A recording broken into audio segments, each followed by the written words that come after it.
something I had tried before. Believing angrier, I was before I hit the door. Throwing things against the wall. That would never do. Whether the poles at a base and that'll get me through. Form a fight color Edward Norton and Brad Pitt. To this point of rage, I find a way out of it. Coming in the room all the time, keeping tabs on me. I'm at the bar with some friends. Listen to the stylings of Johnny Baltimore. Play guitar and Bennett says the blue cruise. Wanna run out in it and never turn back. Swim along the waves till I paint it black. Till I paint it black. Till I paint it black. Re-emerge like hope, you the ruler's back.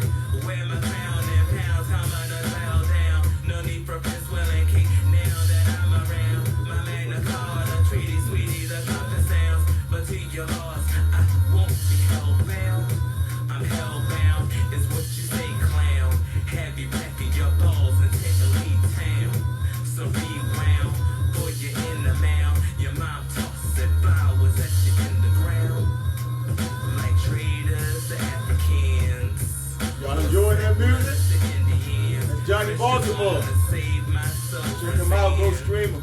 And I really wanna follow him. My record starts to skip again.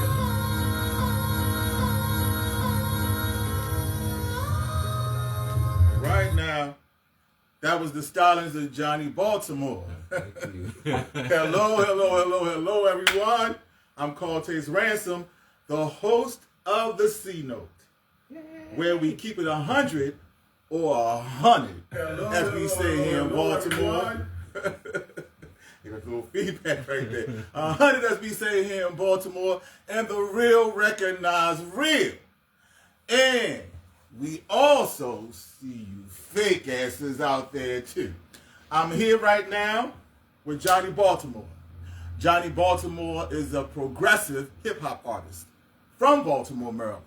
He has performed at various events in Los Angeles, California, Baltimore, and the DC area. In 2014, he released his mixtape called The Fall Collection. In 2018, he released his first album entitled Undressed.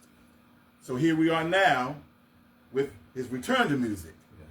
Yes. With his most recent singles, Mother Africa, Drew Hill, and Ms. Tony. And the cut that you just heard just now was his very first recording called Skip the Record. Skip the Record. You all enjoyed that, I'm sure you did. It was quite lovely. But before we get into all of his music, I want to go back a little bit and talk about how we met. We met back in what, 2003 or 4? I think it was 2004. Okay, because that's when I started growing locks at the time. Yeah. I know that. Yeah, okay. And we met at a church we were both going to and singing on the choir. Yes. Those were some crazy days. You want to get into any of that? Or Yeah. I just hope can everybody hear us? Because I want to make sure the mics are working. Well, yeah, remember the mics are on? Yeah, because remember when you played that playback and I heard it clear. Remember? Yeah. It's on. It's on. Okay. Yeah. Joined Unity Fellowship Church of Baltimore, UFCB for short, back in 2004. And that's where we met, and I was like on every auxiliary. Oh, you joined the same year? Yeah. Okay. And snuck on the choir because they needed some baritone basses, even though I'm not a baritone bass. They need that section filled. I was in the tenor section. So, I filled that tenor. spot and became the vice president of the choir. You remember that? And he cracked that whip. Yes, I did. He cracked the whip. Yes, he did. The manager and eventually became a trustee, during my time there. And then we had some good times. And, yes, we did. And we, fostered a friendship that is, stood the test of time, so. Yes, we have. We're still here. So we've known each other for 22 years then. Yes. Woo. Well, we were just 5 years old. Yes, anyway. You were. But anyway. I own up to all my years. Whatever. Praise the Lord for that. I'm an actor, so Anyway, I got to do it. But you're an actor too, even though you didn't want to claim it. You are an actor. We're going to get into that. Yeah. We are, because you be trying to say you're not an actor. But I beg to differ. I beg to differ. So, I want to go into your music and how you got started on music, first of all. So you can talk about what brought you to music. Was it something that you were born into, always on your mind, and who were your music influences? Yeah, well, I guess my main influence was my father, God rest his soul, Johnie Hunt Sr. He just birthed in me his love of music. We listened to everything in that house, you know. So did he sing or play any instruments with him? He could sing. He would, you know, he was kind of on the shy side. Like he didn't like to take pictures. Okay. You know, he's like a man's man, guy's guy kind of, you know, person. And he had talent. Because to me, I feel like he could have been a producer. But, a lot of artists are shy, though. Yeah, and he was, and he just had an ear for music. Like he just, I just remember, you know, the car rides and being at home, where it's like he'll be playing a record or you know cassette tape. And he'll just, you know, rewind like one of his favorite songs like over and over again. And looking back in retrospect, that's what producers do. You know, you listen to a song and hearing, you know, every note, every lick of a guitar. Like he would just, you know, pick songs apart. And that's how I grew that love. You know, from I'm not trying to tear up. You know, you know, I speak of him. Yeah. You know, because it's just, but his love of music, like you know, we were listening to jazz. You know, and it was a Christian household, but it wasn't like a strict Christian household. We believe in the Lord, but you know, he allowed me to listen to you know secular music, you know, like Michael Jackson, Janet Jackson, of course. Janet Jackson, who was you know my two chief inspirations. You know, because being an 80s Mama, no! Yeah, on good times. But you know, being an 80s, you know, being an 80s baby, they were the two supreme to me. And it's like they like the two main influences outside of hip hop that I look to anytime that I want to be inspired. I go back to their catalog. Well, Michael, his adult, you know, once he became an adult, off the wall on up catalog was just how they you know sequenced albums and just the song selection and how to me they were like really like global artists and that's they've been the main two influences. Of my artistry, where I'm always looking for different genres. Like I don't want to stay pigeonholed to you know just boom bap, backpack rap. So when you call yourself progressive artist, what do you consider being a progressive artist, and what's a not so progressive artist? Well, I'm very much like how I was describing, you know, MJ and Janet. For me, I felt like they expanded the boundaries of R&B. Because they wanted to be, you know, they want to have global reach, where you know they got into the different type of various African music, Caribbean music, just they were just you know otherworldly, you know, really. And Janet's still you know still here with us, still delivering you know songs, trying to touch people from all continents. I love to her. me. And that's like I feel like a progressive hip I love hop Michael artist. too. Yeah, progressive hip hop artists to me do not keep themselves, you know, hold them into one style, because I feel like when I came back onto the scene, you know, the trap hip hop was like the most popular hip hop at the time, like that was 2013, 2014. And I just felt like the artists of the time, just like if they were trap, they stayed trap. If they did the drill rap, they stayed drill. Right. And I wanted to be a more holistic artist. I understand. Like, I put that as a moniker because I think when you just say hip hop, most people just believe like, okay, you're gonna be a straight up MC, just spitting bars all the time. Yeah, it's just like when you're a vocalist, right? Yeah. Now sometimes as a vocalist, if you're like, I'm not gonna use the term real vocalist, or maybe I should, I don't know. Sometimes you might sing a song that don't really take a whole lot. Yeah. You might sing a song that's like a talk singing type song. Yeah. And because people, that's the only thing they heard from you, they will assume that's all you can do. Yes. And they will say, oh, he can't sing. Somebody's always trying to say somebody can't sing, which gets on my nerves. People try to say that Janet can't sing because she doesn't have a big voice. Yeah. Everybody wasn't given a big, booming voice. Some people were given soft voices. Okay? Her voice is soft, but she can sing. And one of the main things, one of the most favorite clips of her singing is her sitting at the piano, sitting next to the piano, and the guy's playing on the piano while she's singing, I Get So Lonely. Yeah. And there's nothing but the piano and her voice.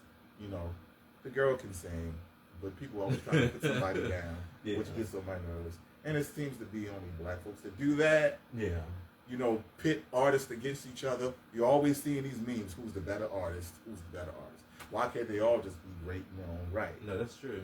Because even within hip-hop spaces, I've done like the ciphers and all that stuff, but I think a lot of people want everybody to be, you know, battle MC level at one point. Mm-hmm. I know that the standards have changed, and, you know, Kendrick Lamar, you know, he's bringing it back, and he's bringing some standard, because that traditional me love to see those standards come back. But I just don't feel like everyone needs to, you know, follow it. But the ones that want to claim that top spot, yeah, you need to step your game up. Write every lyric need to be yours, written from your mind, from your pen.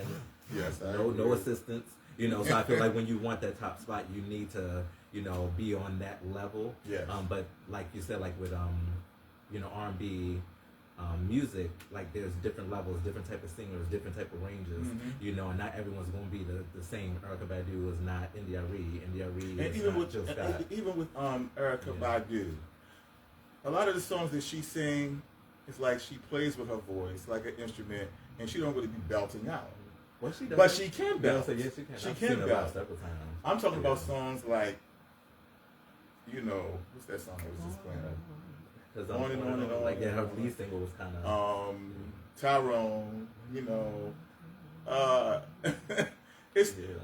But I know she can belt out. Yeah, she can. I say live. You know, she has range. The sister has range. On Mama's Gun, like I think she really flexed on that album. Yeah, her vocal range. Because I on like Green Eyes. Yeah, because they did the same thing to T-Pain, because he was the first, like, just putting out songs that were a little more laid back vocally. Mm-hmm. Yeah, but he had to show what he could do. He could show what he could do. Yeah, I get tired of people always trying to put somebody down and say that you can't sing or that person can't sing. Yeah, I mean, just shut up for real. But anyway, before I go to the next thing that I want to talk about, which is when you moved to LA, I meant to first talk about you. Okay. And why I love you so much and wanted you to be the first guest for this in-person thing. Because I started the TheCNOTE back in September 2020 in the heart of the pandemic, or plandemic. I'm not going to get into that, but it was planned. And I did that to make myself become more talkative with people, because I'm not naturally a talkative person. I'm normally very much laid back and quiet and somewhat shy. I have to push myself to do that. So that's why I started, and it was on the internet where my guest and myself were in separate locations. And I always wanted to get to the point where I could be in the same room with my guest. Yeah. And you're the first one for me to do that with. And I just had to have you be the first one, because this brother here is a great person. Oh, thank you. He's a true friend, my brother for real. Recently, I had a health scare about a month or so ago, and this brother came through for me. You know, first of all, not many people get up out their bed in the middle of the night when they have to get up a few hours later to go to work. Okay, so when I had this health scare, I was in the hospital, and you know that hospital food is horrible. Okay, so he said, because I told him I was about to go to the hospital to see what was going on with me. He said, well, call me when you get in there, and make sure you call me no matter how late it is. So by the time I called him, it was like midnight. And I called him and told him, you know, well, they're going to keep me in here overnight. And I said, they don't really have any food in here. They gave me this bland sandwich with no kind of condiments on it. It was just a dry, nasty lunch meat sandwich. Right. I said, but I can't ask you to come out here this time of night. He said, what do you want to eat? What you want to eat? I told him I wanted the fish stuff, you know, with some fries, and he brought me a peach tea and all that. So he got up out of his bed after midnight and went to a carryout to bring me something to eat. Okay? When he had to get up a few hours later. That's a true friend. Not many people are going to do stuff like that. You know, and I don't take my friends for granted. Also, this brother always supports whatever I do, and I try to support him as well. Look, whenever I'm in a production or play or whatever, he's always there. As a matter of fact, I have a play coming up, which I co-wrote with a sister named Tamika Addison. The play debuted last year in July, And Johnie and his mom came last year in July to the debut of that play. We're about to do the play again this coming weekend, Friday and Saturday at the Empowerment Temple. And Johnie is coming again. That's real friendship. Because a lot of people nowadays, we want to get into that later. We're not going to talk about that, the gatekeeping and all that yet. We'll get to that in a little bit. But yeah, I wanted to talk to you about that and let everybody know why I love you so much and you've always been there and you're a true friend, right? And I don't take that for granted, you know, because there's a lot of one-sided people out here that you will support and they won't ever reciprocate, you know. But I wanted to talk about when you decided to move to LA. What made you want to move to LA and go out there, I guess, and pursue those Hollywood dreams or whatever? And how was that for you? Well, I guess because I forgot to, discuss like how I started the my love and get into the rap. Okay. Well, I started young because just music was all around. But I remember specifically like I always wrote. Anytime I heard a melody, especially I would write my own melodies to songs, off the radio, off the CDs, cassettes, whatever it was at the time. But just being in school, middle school, I went to, Chinkapin. Anybody know Chinkapin? Chinkapin is no longer.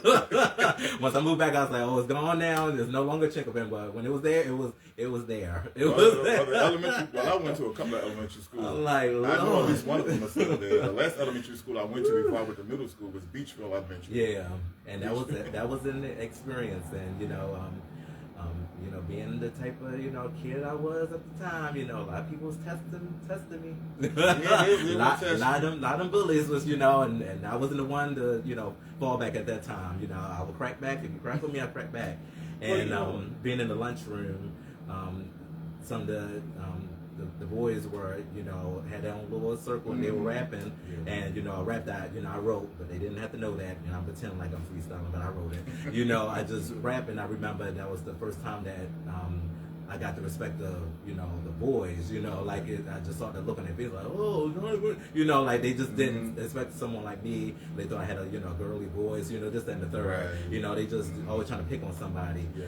But when they heard me rap, it was just like I just saw the reaction, and I always think back to that.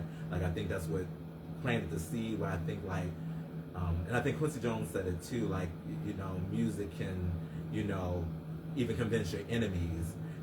To be on your side almost. I'm paraphrasing them, but it's like, it can make the people that even hate you the most want to, be your friend. And I just remember that, like, the bullying lesson, it didn't stop. But, like certain ones knew where they would say, oh no, don't do that, that's my boy. I became suddenly, certain people's boys where they were looking out for me. Right. And I just always attribute that to, rap, and I always thought like, okay, rap will, help me, relate to the, I guess quote unquote straight boys in the, in class and whatnot. And that was like my way of, relating to them, on a hip hop level, because I loved it, authentically myself, and especially 90s rap, which is the golden era, that I recognize, when Biggie, Tupac, Nas most definitely. I was like a Nas fanatic. I was trying to mimic. That's my B-Day twin. Yeah. September 14th, Virgo, y'all. And just mimicking, like, I'll write, like, transcribe his raps, and I'll just try to mimic him. And it took a while to get out that mindset, but that's how I developed. Basically mimic his whole flow and try to make my voice sound deep, because he is a real baritone. And try to make my voice sound deep, like Nas for the longest. And I think it was like 17 or 18.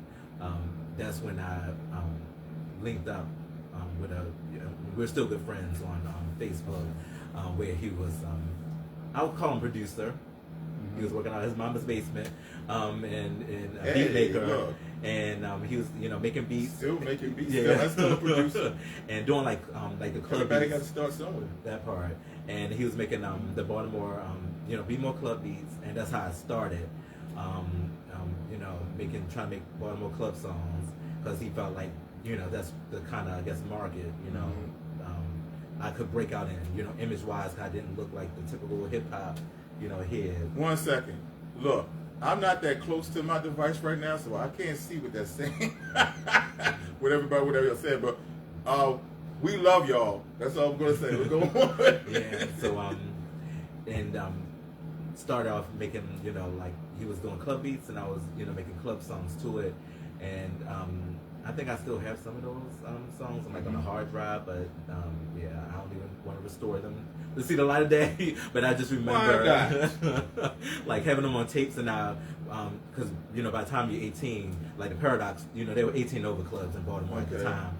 Paradox, and I think Hammerjacks was 18 over. So of course I would try to give my tape to the DJs, what people did back in the day, and like, oh, I make club music, and the DJs never probably listened to it. Then like they never played them, It's like I never, anytime I would go, they would never play the music. But that was like the real start to let people know, like, I'm not new to this, I'm true to this, really, since I was 18 recording. And that's when like the cheapest recording studio was like $90 an hour, and that was just to record you, okay? Right.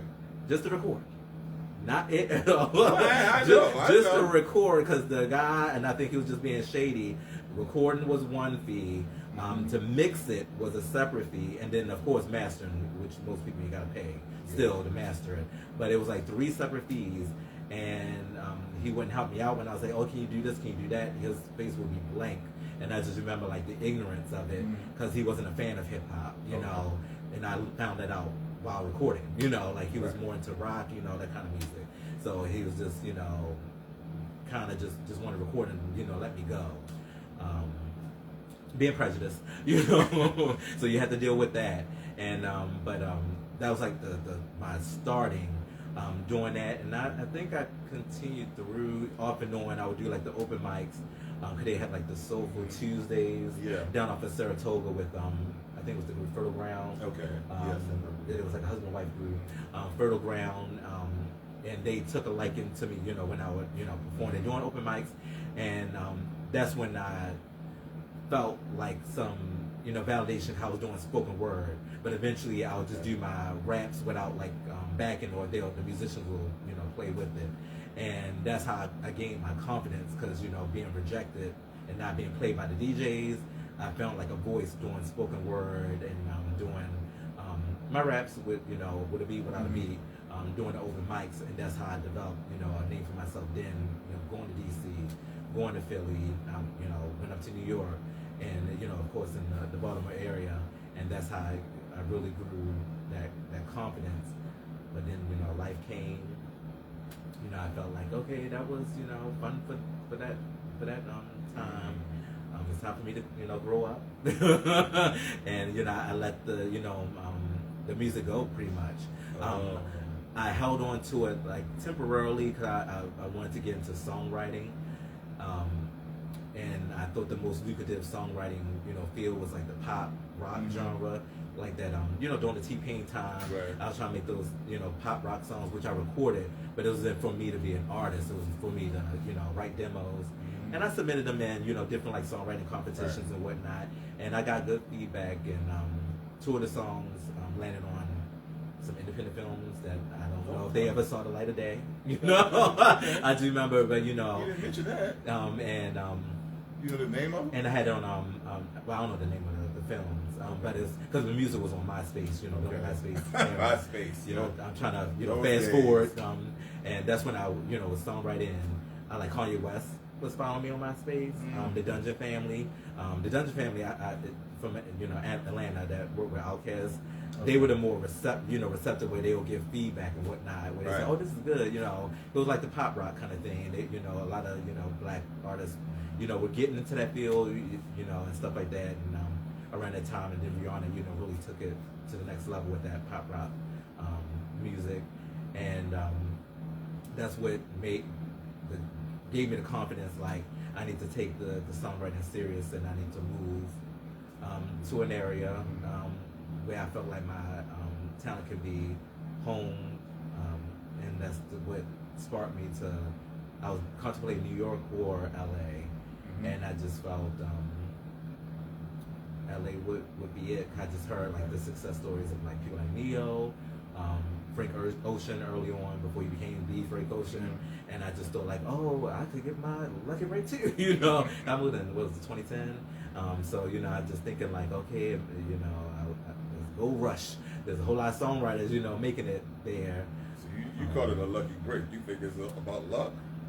Well, that's how, you know, I started to, well, I was super religious Okay. during the time, so I was thinking like, you know, the Lord, you know, the Lord was, you know, The Lord. because I was praying, which I do believe. I'm making fun, but I do believe, you know, that whole, you know, moving to LA was a God's journey, because a lot of things happened along the way that I didn't want, but looking back in retrospect, I needed just to grow as a being, as a spiritual being, as a human being, just as a person, and you know, went there with all the hopes and dreams and all the money I had in my savings, because, you know, I had a banking background, so I had a lot in savings that I burned through.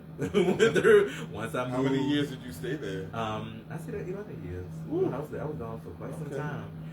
And when I moved there, you know, without a job, which you know, anybody, you know, y'all watch this with the kids, tell them.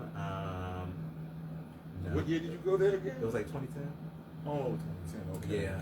So and I moved back, you know, 2021. I remember the exact year that I left that church and we were both attending at the same time. But we might have left around the same time. I don't know. Yeah, I copied that the year I left. But I moved in 2010, and yeah, and I was riding high, you know, because I was writing songs, you know, the first couple of months, and you know, I was living off the savings and then credit cards, and I was like, okay, I gotta find a job, and got a job with Time Warner Cable at that location in the heart of Hollywood. I mean, right there, smack in the center of Hollywood. And I'm just like, oh, this is a sign. I'm in Hollywood. You know, like I could probably, you know, dash off and do this. Hollywood, which wasn't true, because the way that the schedule was like you were tethered to that phone. It was like you couldn't go really nowhere during the break. You know, it's like you really wasn't in the vicinity of anything really. You know, like you know, but I had hopes and dreams. And you know, like because even at nighttime, sometimes I'll walk up to the, you know, Walk of Fame and just, you know, pray and stuff like that. Like, Lord, I know if you did it for them, you can do it for me. You know, which the Lord listened to. So again, this is gonna be, you know, I'm gonna keep the faith, and I'm gonna say, you know, for anybody listening, the Lord was listening. But then, you know, with Time Warner Cable, they don't, because I've already been. Let me backtrack. I've been laid off twice before.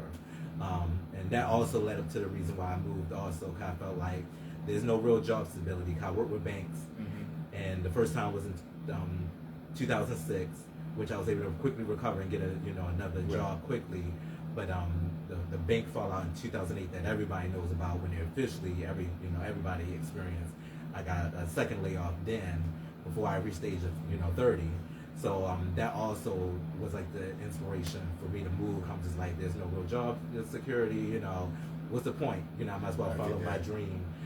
But fast forward back to Time Warner Cable in 2013. Yeah, like in the middle of 2013, they closed down the Hollywood call center. And they told us, you know, you can relocate either to San Diego or Colorado Springs, Colorado. And I pretty much told the people, like, I moved to LA to be in LA, even though San Diego was beautiful, and I'm sure Colorado Springs is, you know, just equally as beautiful. But I'm you know, staying put in LA. So that led me to temping, and it just like things just took a turn, like, you know, that the hopefulness and the hopes and dreams and all that stuff, you know, with that, you know, like I said, yeah, you say keep it real. Yeah. You know, I fell into, you know, a depression. You know, basically like the like a dark, like a deep, like, you know, like real deep, where I just started looking around and just like, oh my goodness, I moved here. You know, I was believing. But you know, a lot of us, you know, been on that faith journey. You know, like I was believing in this, believing in that. Felt like it wasn't happening fast enough. And is that what it was? Yeah, just like a life. I'm just like, dang, I moved here, and you know, this happened, and I'm just like, you know, sometimes it takes years. Yeah, I was like just praying and whatnot, and I just, you know, kind of stopped, you know, writing at that point, because I was just living.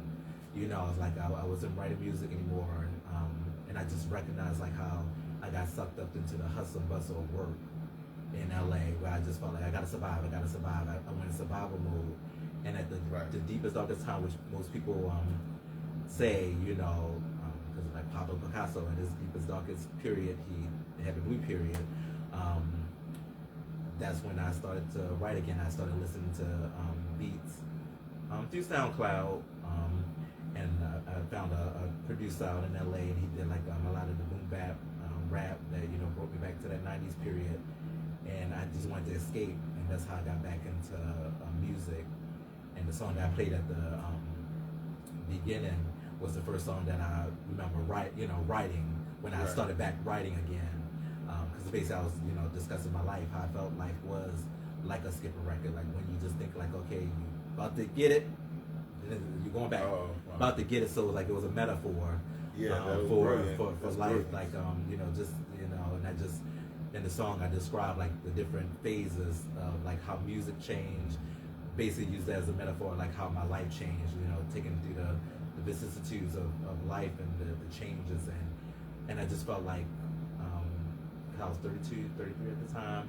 I just felt like nobody was speaking for, you know, people like me, people that have experienced, you know, layoff, job loss, being fired, you know, you know, like, you know, that you've been through it. I just felt like nobody was speaking, because hip hop has always been a young person's game, where if you don't get in it, you know, by the age of 26, people just feel like, okay, you know, sayonara, you too old, you know, and people still got their jokes, you know, and whatnot, and even expressed it to me in my face, you know, in the past, not recently, but, you know, but, you know, because people feel like it's, you know, I guess you're not supposed to, you know, be doing rap or hip hop at a certain age, but, you know, you gotta keep Where's that written at? Trucking along. Where the hell is that written at? But even then, you know, as a excuse me, where the fuck is that written at? Well, yeah. Because when you're given gifts and talents, when God gives you gifts and talents and they come from your ancestors as well, there is no time limit put on your talents.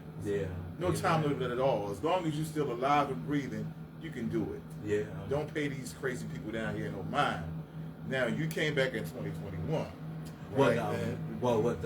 Starting the music, it was 2014 when I released it, and I just thought, like, Lord, are you crazy? You know, because like I didn't have two pennies, you know, stitched together, but I had my tax refund.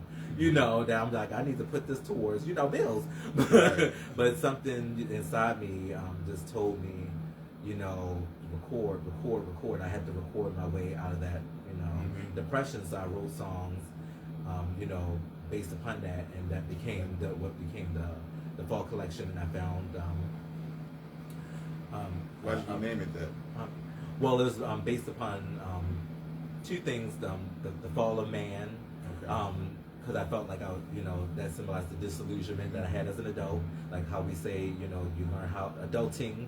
I was ready to stop adulting, you know. I was very disillusioned because I've been through, you know, so much, you know, up to that point, you know, experiencing, like I said, the layoffs and everything, and I was just tired. And then the fall by a French writer called Albert Camus.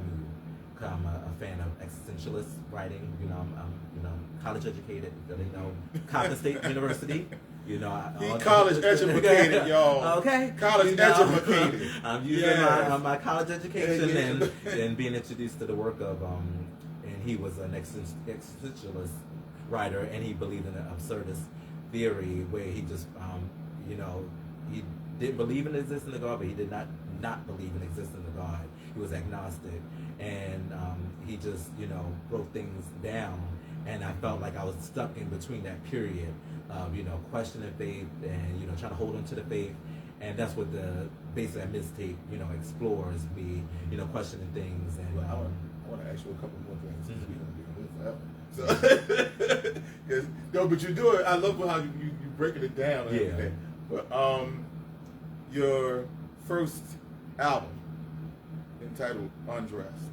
So I take it that has to do with like being spiritually, what you call it, transparent, or because I feel like with the mixtape I was kind of mostly transparent. I was vague, because I tried to, you know, present that to a lot of the LGBT QIA blogs at the time, and I think that they probably to me, they felt it was like a super religious, and they just didn't know where I stood with things. When I got the feedback back, like they liked it, but they just like, okay, you know, kind of too Jesus-y on it, you know, like kind of too, you know, like because they could hear like the different lyrics and picking up words, you know, like and I got it, you know, because I wanted to be more inspirational, like a Lecrae kind of. If you know who he is, he's like a Christian, inspirational kind of vibe. I wanted to be in that lane. I just didn't want to, because that's who I am. You know, I didn't want to. At the time, I felt like I didn't want to wear my sexuality on my sleeve, or you know, I just like I am who I am. I don't need to, you know, blare it. Right. By the time I got to my the album Undressed, that's when I felt like okay, you know, basically I want to be, you know, this is who I am, being more open. Even though most of the songs was from the vantage point of, you know, a character, basically, it's not my real life. Those songs, you know, from the vantage point of someone who's, you know, more victorious, you know, who got over the hurdles, and the album also reflected. I felt like, you know, like the LGBT, you know, crowd, the music they would listen to, like the City Girls, you know, was popular, you know, starting to get popular around that time. I'm trying to think. I think Cardi B might have been starting around that time, 2017. No, as the years progressed, and I was like listening to, of course, Nicki Minaj. I know some of y'all might, you know, because of her mega turn. So I'm not trying to, you know, turn off anybody. But Nicki Minaj, don't turn off the CNOTE because you know, you mentioned her. And Drake and stuff like that. Like the vibe of the time, I wanted to be that, and I was like, but I wanted to be the, you know, the gay or sorry, I don't know, like same gender loving, you know, version of that. Where, you know, I was like, and my life didn't reflect that because, you know, I was, you know, working, you know, still struggling, you know, and so I felt like in rap I got to escape, and Undressed was me basically like unveiling like sides of myself that, you know, publicly I never revealed, where I was, you know, being more, you know, sexual, more, being more forward. I was cussing, you know, I cussed throughout the whole, you know, and most people that knew, like family, friends, just like, I never even heard you cuss before, you know, that, so that was more like, that's what inspired the title, Undressed, because me more like shedding the layers, and yeah, people's gonna get a lot, you know, more from me, because there was a photo shoot where, you know, there was no clothing. the cover of that was just like a taste, but I'm glad I held back, because it would have been out of desperation. I'm not talking about anybody, you know, that chooses to express themselves. So you didn't release those. You didn't release. They will never, and I'm glad, because to me it would have been, because it was like my ditch effort, because I felt like I was getting older, you know. I felt like this would be my last chance, you know. And I just noticed how Instagram, how you know, especially being, you know, a gay person, I felt like most of the time when you're, you know, scantily clad, you know, the less that you wear, the more popular you can become. And that was my angle that I was going with. I was like, okay, I want instant popularity, you know, but you know, things happened at work where people came across the music and whatnot, like, you know, managers and all that kind of stuff, and that's what made me held back. I'm just like, okay, now I got, you know, professional eyes. I gotta remember who I am, because, you know, escaping to the world of, you know, the character I was building, I almost, you know, lost myself in that world, and I had to bring myself back to reality. Like, you know, I work a 9-to-5 job, and you know, I have parents, you know, and family. Like, do I want those images to, you know, be out there? And I decided, you know, no. And I just, the album cover is all that you're gonna get. Some people nowadays don't care. They don't care what their parents see or whatever. They're like, which is not judgment. That's why I say I kind of feel bad for bringing this up. But you know, don't feel bad. Why do you feel bad? No, because some people, their artistry is like their body, and that's why I say, like, there are people, because I support you, as you know, I support everybody, you know, like, I'm going to double tap on those pictures, so I don't want people to be like, oh, well, we see you double tapping this guy and this woman, you know, and they showing their body, you know, because I feel the human body is beautiful, and for those who show it off, it's like, that is, you know, your ministry, that's, you know, you're showing the beauty of the body. I felt for me it wasn't, because that's not within my personality. I'm just not out there like that, you know. I'm more reserved in real life, and that's why I say I was getting carried away with the character that I was building. I wrote so many songs for that. I mean, I was recording. I was swiping that credit card left and right for that album. I recorded, I think, over 30 songs, I think, for that. Oh, wow. 'Cause it was like an escape. I was escaping my job situation because it was toxic, and I just, you know, I just needed that escape. And those songs, you know, helped me through. I got to be, you know, the baddie, I guess, you know, the gay version of a baddie, you know. I got to be the overly confident, you know, person, like, you know, like I walk into the room, you know, everybody looking at me, you know, songs that's on there, you know, and dealing with, you know, relationship issues at the time of dating. I won't call it relationship, dating issues, with a narcissist, you know, that won't be named, you know, a lunatic, and, you know, like that, you know, and me, building myself up from that, you know, being with someone, a lot of lunatics, you know, being with someone who, you know, just tore me down, you know, from my looks to you know, to this, to that, you know, I wasn't masculine enough, I wasn't this, you know, just every part of me was just ripped to shreds. So I, like, on the album, I got to escape, and I got to, you know, be somebody, you know, for those times in the booth, you know, somebody who, you know, was the best, you know, the baddest, you know. Well, that person that you were with, somebody that didn't love themselves, they just needed therapy. They were just speaking out of their own unhealed traumas. Yeah.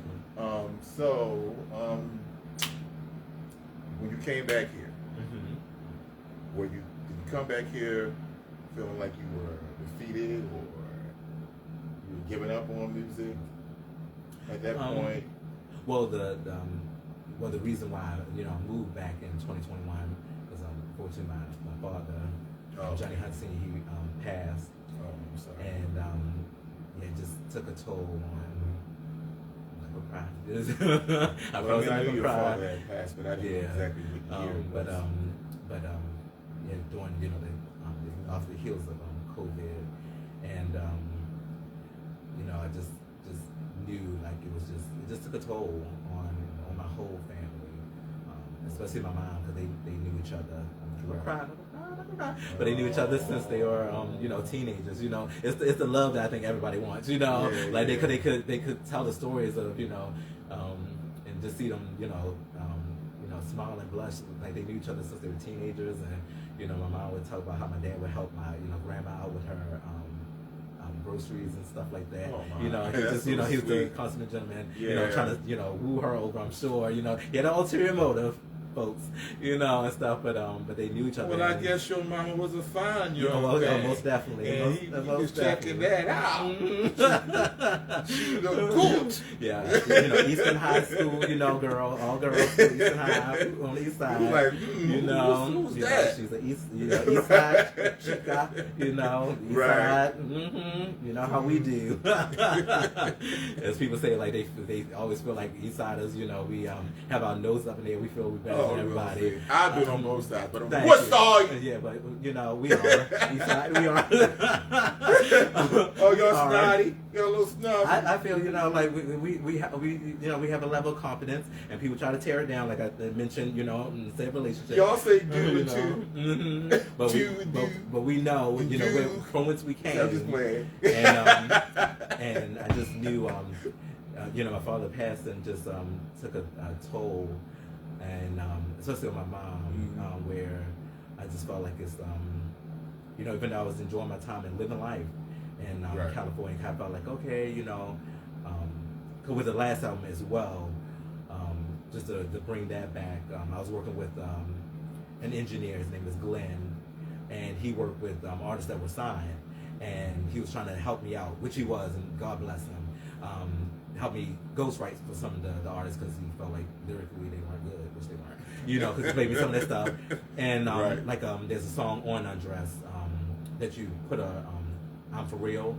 I wrote that for a straight artist to do, you know, for a straight guy to do, but the artist, you know, eventually, you know, scrapped it and didn't want to do it, so I recorded it, because it was like kind of, you know, neutral, where anybody could do it, you know, but if you listen to it, you know, I try to, that's a nice song. I do it in a lower voice, trying to, record it in a lower voice, trying to entice the guy to want to do it, you know, because I was trying to sound, you know, more masculine, you know, more masculine, and that song, so, you know, ghostwriting around that time. But after that period ended, you know, and I released Undress, I was like pretty much done. I was just like, you know, I'm pretty much done with, you know, music. I've done all I could. I felt like the ghostwriting never took off. You know, just like, I wasn't sad. You know, that's what I said. Like I felt like the Lord just felt like LA was a journey, was more of a spiritual journey. You know, I came across, you know, great spiritual leaders, people who are like friends to me to this day. Dr. Nathaniel Duffy, I believe he was the third. I hope, you know, charged my mind, not my heart. But he was like a spiritual leader that I came under, who unfortunately passed while I was still in LA. Okay. But, you know, he just taught me so much and just lifted those burdens off of me, that weight that I had, that I felt like, you know, I gotta, you know, succeed. You know, I moved from Baltimore, and, you know, he made me feel, you know, like you've already succeeded. You know, like you moved here, you survived here, you didn't have no help, you survived, you know, homelessness a couple of times, you know, a few times, you know, even which I don't make a mockery out of it, because some of the people I love and near and dear, they had to sleep out in their cars and whatnot, and they're some of the most amazing people that I know, that I met along that journey in LA. I met people that, you know, slept in their cars and survived and whatnot, and, you know, I've survived horrible apartments. Yeah, it's like, you know. I never knew that you had a time. Oh yeah, it was struggling, okay, you know, but it's like but meeting, you know, people out there, that were, you know, that were like on that same, you know, path, and just the strength, and Dr. Samantha Saran, who just been that voice that's constant, you know, and she and her husband as well, you know, just being that strong support, and still a support.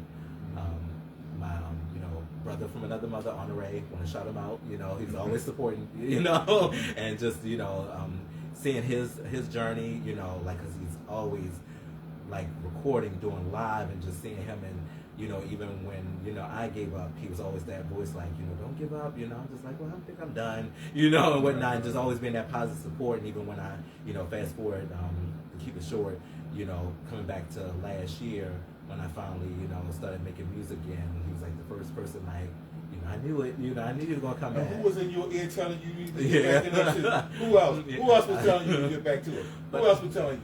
A man by the name of Cortez. Yes, you know? that's right. but you know, because once I moved back, even that, you know, like job wise, you know, I was working 6 days, even 7 days a week, because, you know, not getting paid, you know, what I was used to, you know, before I moved, and, you know, and it was just a, you know, a lot, you know, working overtime a lot, and just never could find peace until I sequestered myself, and I was just like, okay, I'm gonna, you know, buckle down, and I'm gonna just listen to beats, and I'm gonna write. And I just took, you know, months of just, you know, listening to beats and just writing, not thinking of releasing anything, and then landed upon Mother Africa. Don't talk about that yet, because Okay. I wanted it to be the last things we talk about is your new music. Okay. So we need to get to. You wanted to talk about gatekeeping right quick. We need to get to that. If you still want to talk about that subject, gatekeeping. It's up to you. I mean, it's real. It happens. Yeah.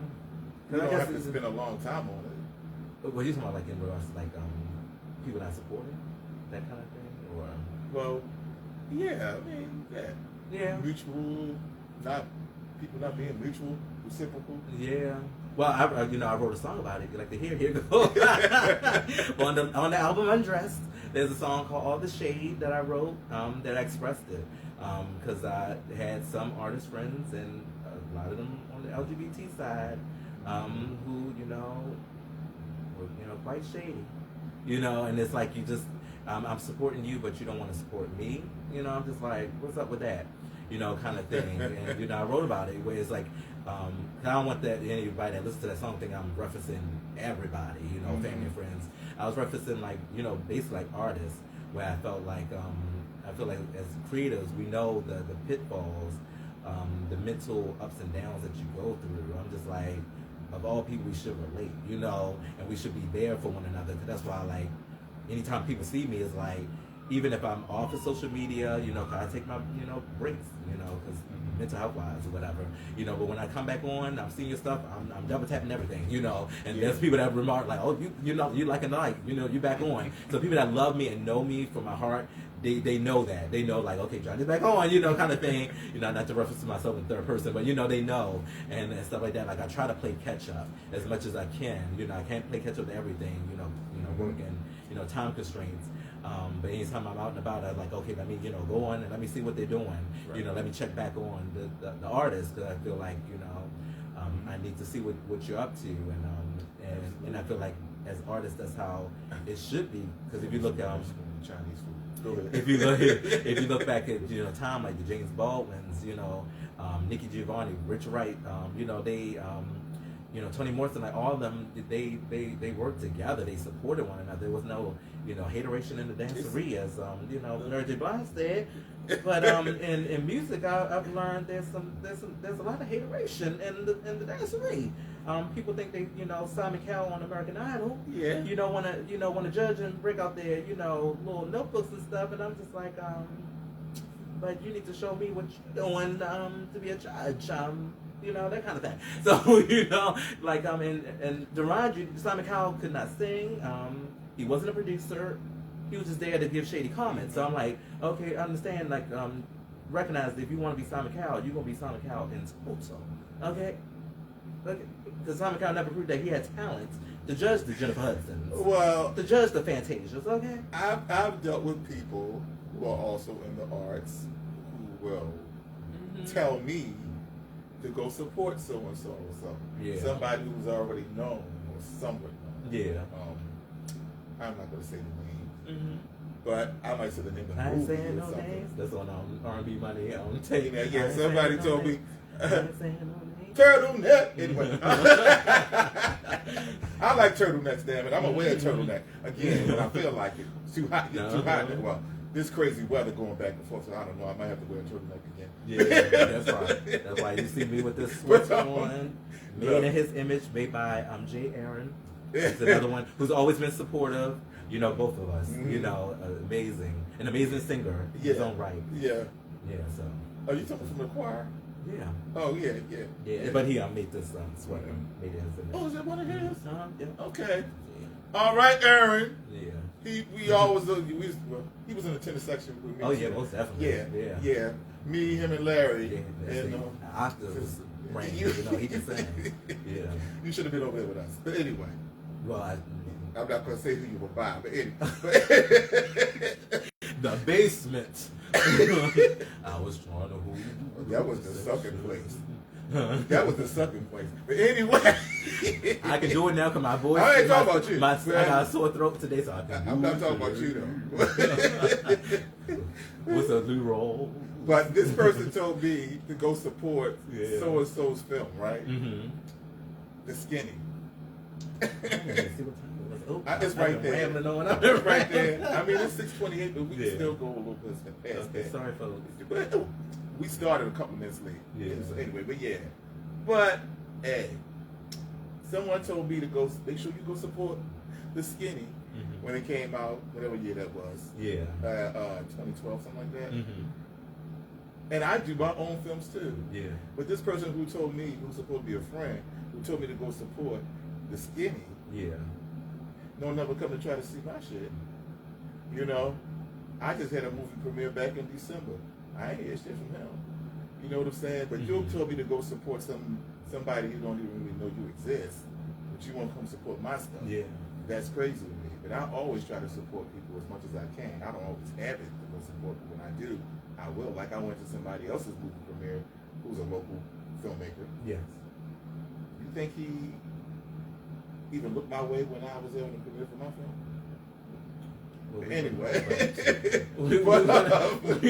Okay, but anyway, it won't happen again. We would hope. No, but that's why I think it's something that needs to be healed within the community, especially with black, however you want to phrase it, same gender loving or LGBT, however you want to phrase it.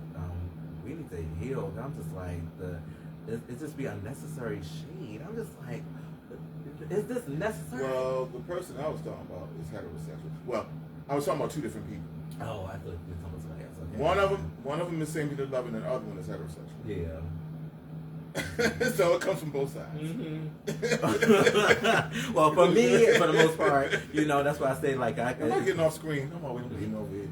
But I just feel like as a community, but even just as Black people in general, I feel like for the most part we are supportive, but like you said, the gatekeeping just have to stop because even watching something on TikTok today from the director, filmmaker Brian Hooks, who made a lot of films during like the late 90s. I think one of his films was Off the Hook. I forget. I watched all the films, but I can't think of the titles now. But he said like like how the Hollywood system never really was made for Black filmmakers. They especially as you can see, like you're getting only one Black mainstream film a year now, where at one point it was kind of plentiful, but then they shut it down. Like they pick and choose, and they can play with us, and they choose to, and they create the myth, Black films don't sell, when we can clearly see they do. Black Panther, billions of dollars, made. Sinners, like there's so many films that have gone overseas and made money, so it's all lies. Because that's how they learn Black culture in like Asia and other places from the films. So it's all lies, and basically he's debunking the lie that the powers that be, the white people in Hollywood want to perpetuate, and how they gatekeep, and how like as Black people we need to support one another because we're all we got, And I feel like that needs to be in music too, where I know you're an R&B artist. I'm going to focus on that, where like Black R&B artists aren't really supported. Like Jill Scott has made an amazing album of the year, and I'm seeing people online, criticizing and critiquing it with a fine I saw some girl with absolutely no taste, obviously. I'm like, are we listening to the same album? She said, I waited. She said I waited 15 years, whatever she said, for a Jill Scott album, and she said there's not one banger on there. That's what she said. But does it have to be a banger? But even though they are bangers there, but does it have to be what they? Because I think they consider like a banger, like a bop. Like they're a version of a bop, like something that is across what we back in the 80s would call crossover, like a crossover hit. The crossover to multiple platforms. To me, all the songs I've listened to the whole album back and forth. And I like that Baby Don't Play With It. Oh, that's my jam. That's my jam right there. Don't play with it. You know that. Don't you play with it. Don't play with it. Better be serious with it. I mean, I don't repeat, but that whole album, I listened to it the whole album. over and over. Her Thundercat just released a good, a masterpiece. Like I'm like these people are releasing masterpiece. Coco Jones. I'm trying to think who else. This group 320. It's like it's so many. That person who said it about Jill Scott, that would probably like. She probably likes Sexy Red. Yeah, anyway. It's like so many people. Isaiah Falls is like a good artist. She probably thinks Sexy Red is brilliant. Yeah, and I'm learning like so many new R&B people. That's why I'm like falling in love with TikTok. As people might know, like I'm just learning like so many like R&B like newbies I don't even know. Like so much. It's a wealth of Black talent. Like the voices, the tone. I'm just like, oh my goodness. And like people say, we're looking for R&B from non-Black people, like well, all shades, Adele and Sam Smith and all them. Stephanie Mills. I'm just like, I like okay, they're good, but it's like let's get back to celebrating and pushing up and making multi-platinum Black R&B artists, and because hip hop, I feel like hip hop does it to itself. R&B, I feel like there's like a industry purposely has been trying to water down R&B. I will say that. I'm not an R&B artist myself, but I'm an advocate where I feel like I am. Yeah, they try to water it down. I do different genres, but R&B is my main. You can clearly see the industry have tried to water down. Like even when you look at old clips of Phyllis Hyman back in the '90s, when she could see the play from Clive Davis, who I'm not a fan of. Anybody can know I'm going to be there. He's evil. I blame Whitney and Phyllis. What happened to them on him, and multiple things. Lose the two. I just feel in my spirit. But anyway, I just felt like even she in the '90s, and I remember that interview when somebody shared it on Instagram. I was like, I remember that interview when she was on Video Soul, because she was gorgeous and statuesque and had that hat, and I just remember her talking about it. It just reminded me, and I'm just like, she was warning us even then, like in the early '90s, how she could see then how the industry was playing around with R&B vocalists, because they knew R&B vocalists were like the penultimate vocalists. You know, they could sing you under a pew, over a pew, and they was like trying to choose even then singers that weren't as strong. You know, which I'm not trying to throw shade on singers. You know, like, because that's how the TLCs came along. You know, it was more hip hop based. You know, they didn't have the range, and you kind of saw, but interspersed with them were the singers like the SWVs, and Vogues, Escapes. But then you had, the TLCs and the other singers that we don't really hear of anymore, because they were giving the more hip hop base, and they were really trying to start the watering down even then, where it became more and more poppy to the point where it started to phase itself out.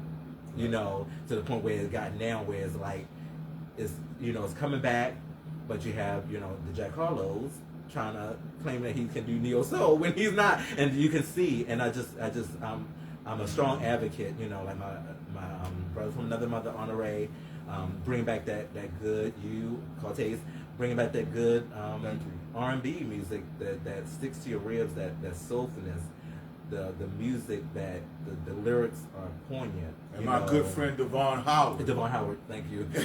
He's a Devon great Howard too. R&B artist. That that really want to bring that feeling back, the love back. Because even with the single Drew Hill. Oh yeah, now we didn't get to that. Yeah, was a tribute, and I guess I don't know. We have time to get into the logistics of that. How that was going to be. Well, you can come back. Well, I can bring you back here. I probably can do a story time on TikTok about the creation of that. But just reliving like the time of the 90s. But your first single back is Mother Africa. Yeah, right. Was Mother Africa. Was the paying tribute, because I wanted to do a benediction to the motherland, and I wanted to set a tone. Yes. In regards to my artistry, is very black. In the words of Queen Nina Simone, it's very black. I'm very black. I'm black, y'all. Yeah, I'm black, like y'all. And I'm black, and it's black, and I'm black, y'all. And it's unashamed. I ain't ashamed. Black. And I want to pay honor and tribute to the mother of all mothers, Mother Africa. Yes. And I speak politically in that if you listen to the lyrics and shout out to I want to make a shout out to DJ Swanee Rivers who he did a mix on it. Mix of it, and I want to bring that for anybody that needs to be inspired. I put the song on like the end of the year recap, and because he didn't hear the song when I initially released it, which it's social media, so like I'm neither here nor there, and he hit me up and he's just like, oh, did you write the song? At the end of the year, and I'm like, oh yeah, that's my song, and he's like, I'm thinking of including in my one of my mixes, can I use it? And I'm thinking nothing of it. And baby, when he because he did it not one but two amazing mixes, I'm just like blown away. Where he brought out, because he's Afro-Puerto Rican, and he brought out the because there they have Bamba, which is the lineage from the the enslaved being brought to their island, from the continent, and they kept their roots with the Bamba. And us here, we kept it, and it's just like it was just an amalgamation of Caribbean, the Puerto Rican, the Black America, just like everything just coming together, and the African, our ancestral roots, and just a mix together. Just that song, I just felt like it was a declaration of everything that we are collective, because even in the song, I'm not saying I'm saying we.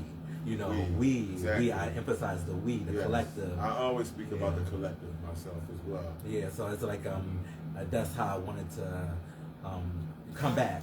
The collective we, like we're in this together as Black people, because we are all we got politically, spiritually. And we see it. And even with the person who's, I don't even want to call him in charge. As we speak, threatening the people Iran, Iran. I'm sorry, I mispronounced it. Iran, who I'm praying for those people. If you're on the right side of history, you be praying for them too. If you're not on the right side of history, you don't know me. Right. Unfollow if you're peeping in, or you can see this on the playback, and you don't believe what I believe. Please unfollow. Don't write a comment. I don't want to see nothing. I'm on with the people of Iran because they're on the right side of history. You know. So, but that collective we against white supremacy. Well, it's really white inferiority. That's what it really is. Well, yeah, white inferiority. Because You know? people who really think they're superior than you, they don't waste their people who really think they're better. They don't waste their time on people that they think. Yeah. They keep fucking with us because they know we're better. Plain and simple. That's why they wouldn't leave us alone when we had our own successful black towns. Yeah. That's why they destroyed Black Wall Street. That's why they destroyed Rosewood. That's why they fuck with the people who are in Allentown, California. Yeah. Right? That's why they destroyed Seneca Village in New York, which is now Central Park. Yeah, Jones Beach in California. They decided they wanted to build a park, and they had a place where black people were living, mostly black people were living, and they say, oh, we need to build a park. Where are we going to put it at? They didn't care that there were people already living there. They dragged these black folks and others off the land, killed some of them so they could build Central Park. Yep. And even like tying it back to the music, because in Mother Africa I mentioned, you know, the fact that we haven't gotten, you know, reparations. Our ancestors, even when it can be, you know, economically proven, like Black Wall Street in Tulsa, it was calculated how much of a loss it was, and still they weren't granted reparations just for the town, you know, for the people of that town itself. So it shows how this country constantly disrespects us.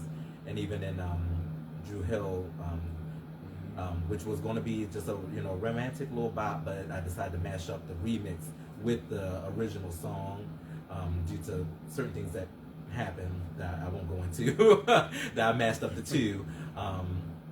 But I, you know, the rap verses on the club side of Drew Hill, it is political, social political. Where I mentioned our alleged president and how he's, you know, basically, you know, stabbed his people in the back, because I never believe the word he says. But you know, like I use the metaphorically speaking, like a friend that stabs you in the back. He's reneging on his words and how his followers still, you know, blindly go against them, and basically like as a declaration, like, you know, you leading your followers astray because they feel like they can just say whatever to black people, do whatever to black people, and they need to understand there are consequences. You know, you will get, you know, the laying on of hands, and it won't be the holy kind. Okay? You know, so basically I use that metaphor, and then, you know, you know, and then, you know, I go into the standard, you know, Baltimore club, you know, cadence, you know, mentioning, you know, Set It Off with the Baltimore homegirl, you know, Jada Pinkett, but then I mentioned Kanye West in the verse 2, because I feel like he's the other side of the coin of a black person siding with that, you know, as you call it, white inferiority, you know, and what it can make somebody, you know, become. So, you know, like even in the music, I'm speaking always politically, even though you gotta be subversive and under the radar. Shout out to Drew Hill. Yeah. Shout out to Cisco. Yeah. Who was an amazing vocalist. Yeah. You know, he don't get the credit that he deserves. Well, he's getting it now. I feel like he's getting his flowers. People starting to down. Yeah. Oh, cool. Like Cynthia Revio and everybody's shouting him out and stuff. So but you know, just showing that hometown love and using them as a metaphor. Because at the same time when I wrote it, the thing up in office, the monster, was badmouth in Baltimore again. And that's what inspired it, because I felt like it was going to be a separate remix just speaking on that, where like Drew Hill was like, you know, because they always been proud to be from Baltimore, you know, and people badmouth us, talk about us, call us ghetto, this and the third. It's like, I use Drew Hill as a metaphor, like, you know, I'm proud to be from Baltimore, you know, Baltimore City to be exact. You know, I'm proud to be from the east side. You actually pronounce the word. You say Baltimore. Baltimore. I say Baltimore too. Yeah. Some people say Baltimore. Yeah. They put a D in it. Baltimore. Well, because moving away, I had to learn the enunciate, because anytime I was on the phone with people or just walking around, people just knew I was from out of state. So I learned to enunciate more. Oh, you were saying Baltimore. But I still say Baltimore. I still say Doug. Okay. I still say zipping. I still say to do. Thank you. I say all the ooh. Earn. And your name not Eric. Your name is Dirk. Yeah. So I guess it's to close out from the good note. So we close out. Yeah. Talking about the last song that you dropped so far. Oh, Miss Tony. Yeah. Miss Tony. That was again. Tell the folks a little bit about Miss Tony right quick for those who don't know who Miss Tony.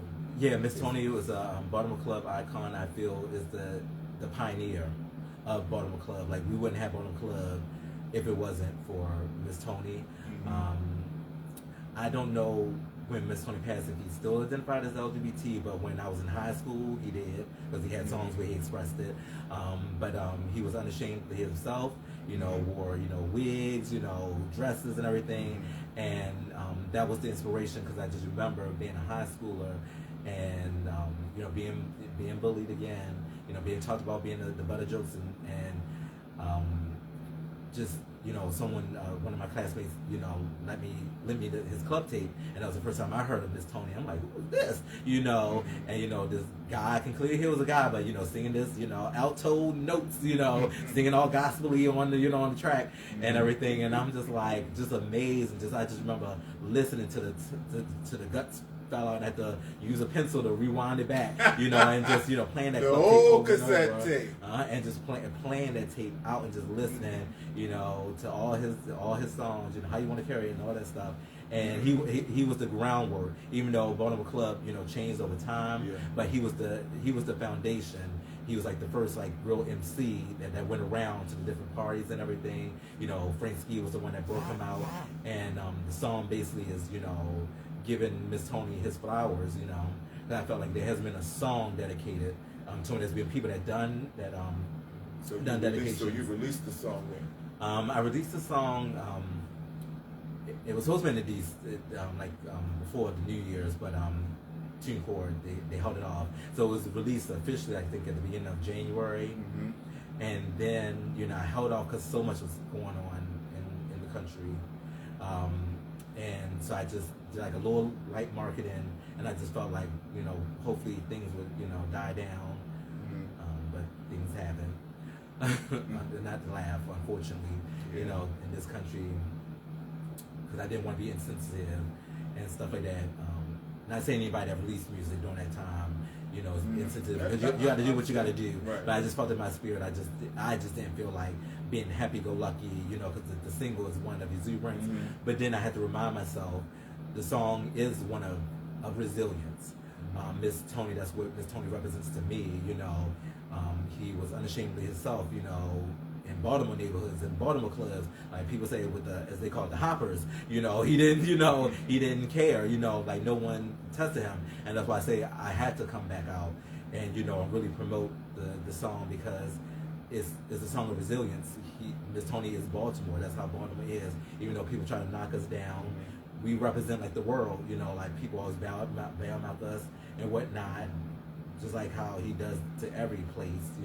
Talk about the tyrant in chief, but we get back up. We've been redlined, we've been everything. Drugs have been pumped in our communities, guns and stuff like that. And I'm sorry, we can't say that. Weapons, I know there's guidelines, but we remain resilient, and that was get started on that too. But that shit, the way we can't say certain words anymore. Like, you can't supposedly say dead anymore. You gotta say unalive. That shit, unalive. But that's what and to bring it back to releasing the single, renewed release, I guess I can call it.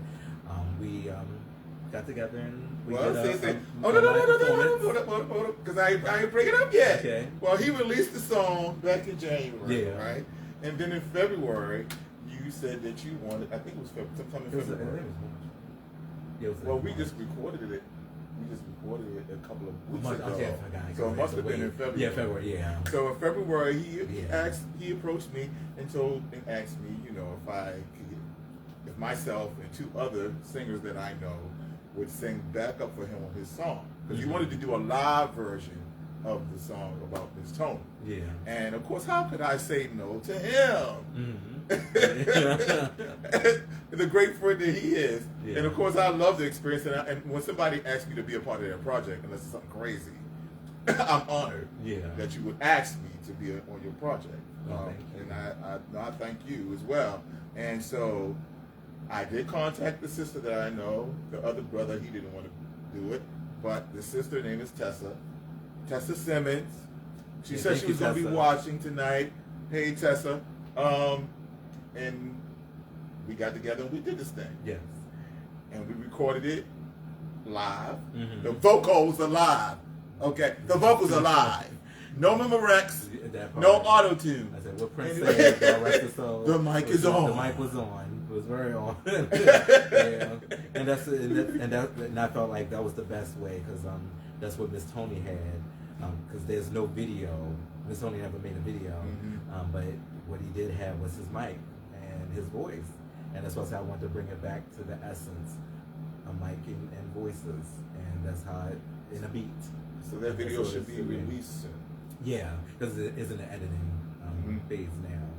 And so I don't know how it's going to end up, you know, looking, but, you know, we're trying to make it look professional, something, you know, eye-catching too. So, so we'll see. Yeah. I'm excited. I'm excited. I'm in the editing, you know, mindset. Like, okay, I want to know how it look, but I'm sure it's gonna be amazing. Yeah, I am too. I am too. Yeah. So and you will be coming back again. You will be going. Oh yeah, I wanted to get on him about some other stuff. Probably like he long-winded because he be trying to say he ain't no actor, but he is an actor. He's natural with it. He's natural with it. He played a Jehovah's Witness in my music video. Yes. One of those talk singy type songs for me. But it was a song. It was a theme song to one of my films. But anyway, I asked him to play this role, and he played it really well. You're a natural actor. You might not know it, but you are, because you get in the moment. Even when you were in Kenya's film, playing the patron at the art gallery. Oh, yeah. You were natural with that, and words just came to you naturally. That was ad-libbing, and you did it naturally. So you are an actor, whether you want to accept it or not. You're an actor, damn it. Okay. So add that to your. We'll start saying it. Yeah. Add it to your resume. Well, they give a shout out to arena players. Oh yes, arena players. Yes. I was trying to join the youth theater, but you know, but I had like some time at the arena. We're both arena players. The oldest continuously operating African American theater in this country. Yeah. I won't call it United States, it's something else. But anyway, United divided. Some people call it United Snakes. But anyway, American Clan. Yeah. But thank you all for joining us. And Johnie will be back here again. We might even come back with Tessa. Hopefully I can keep it short and sweet next time. Be more concise. Well, this is your first interview, so I just let you talk and do your thing. Okay. And they need to learn about you. Yeah. Learn about this great man right here, and go stream his music. You know, because one of the songs that I used when I first started advertising this episode, he said he forgot all about that song. Don't Want No Smoke. That song is hot. I don't listen back to a lot of the older stuff. I need to though. Yeah, eventually so I can perform it. You know. Yeah, because there's some good stuff out there that you just like skipping record. That was my first time in a long time here, and I was just like, because it brings me back to certain things. So yeah. So stream Johnie Baltimore. Go stream him now on whatever music platform that you're using, and I'll be back towards the end of the month on April 22nd, where my guest will be Awesome Amin, who's another friend of mine who is a very talented actor, director, screenwriter himself. So I'll see you then on April the 22nd, and thank you, Johnie Baltimore, my friend, my brother, my blackity black brother. All right, bye, y'all. Love you. We love y'all.